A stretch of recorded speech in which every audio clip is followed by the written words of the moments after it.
Well, how do you do there? I got an update on that 182 we went and looked at. Aaron and I went down and took a look at that airplane. I did a pre-buy inspection, I guess. We got down there and we walked into the hangar, and boy, the airplane really presented itself really good. It was a really clean looking airplane. We really liked what we saw. Had a nice 3-blade propeller on it, nice hard sole on the front. It just, I don't know, I walked in there and said, wow, I got pretty excited. And Aaron and I kind of looked it over and couldn't see anything really wrong with it. Was pretty excited. Right at the end, on the way down, we'd done a lot of talking on 182s back and forth. And one of the things is concerned about firewall, making sure that the firewall isn't wrinkled or bent or whatever. So we're talking about that. Well, kind of right at the end, Aaron got down and did a really close inspection of the firewall, and we could see just a little tiny crack about that big. And so we couldn't really see what it looked like up inside there. I didn't know if it was supposed to be there. Not real familiar with what the firewalls look like. So anyway, long story short, we decided to do a pre-buy. So I got a hold of a mechanic, and we went down there and took a look at it. And I told him about this crack. And so he said, well, we'll pull the cowl off right away and take a look at that.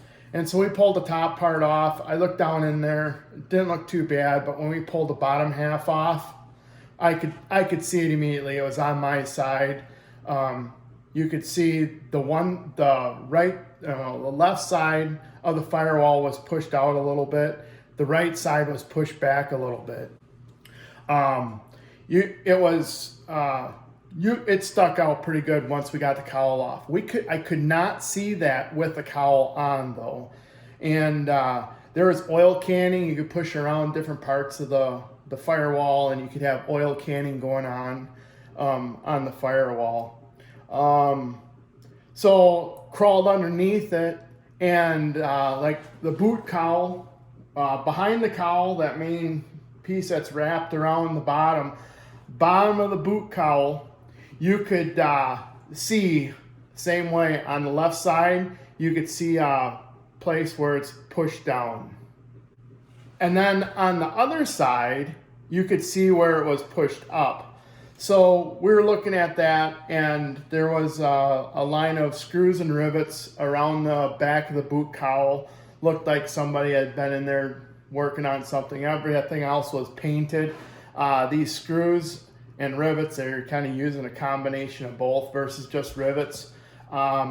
Those were in there, just looked like somebody was in there, maybe not trying to cobble it, but they were trying to dress it up to something wasn't right there. So then, right then and there, I said, I'm not going to purchase this airplane. But Al's like, well, we're here. Let's just kind of keep looking at it and look at other things. So when you go and look at another airplane, you've got an idea what you're looking at. So he got up on a ladder and was looking across the wing, and he said, Joel, come here, take a look at this. And you could see a number of the ribs sticking out on the top of the wing, and especially down at the far left wing, you could see where all the sheeting was pushed down, that rib was sticking up higher than everywhere else. Indications of kind of a hard landing where that wing really did some flexing. You could see ribs everywhere else. When you look down across the wing around the fuel caps, center of the fuselage, you could see these round impressions in there. You had quite a bit of oil canning on different parts of that wing. You could see just a little bit of boinging, I guess you could say. And then it had a Horton Stoll kit on it. You could see one spot looked like they may have tried to cover up something on the leading edge there. A small indent. You could just barely see the front side of it. And also under the wing, there was a small a small crease, I guess, coming off that wing strut going down the fuselage. So I don't know if that thing was run through a fence or something. There was just a number of marks kind of almost at a 45-degree angle where something came underneath there. Al thought it looked like that left flap was replaced, so it might have had some damage there as well. There wasn't really anything else. The rudder pedals were very, very sloppy on the pilot side, to the point they needed to be replaced ASAP. Had a lot of wiggle in those. And then I guess seat rails. Seat rails, when I was down there, I questioned them if they were legal. But we put a gauge on it. Al had a go, no-go gauge that McFarland puts out.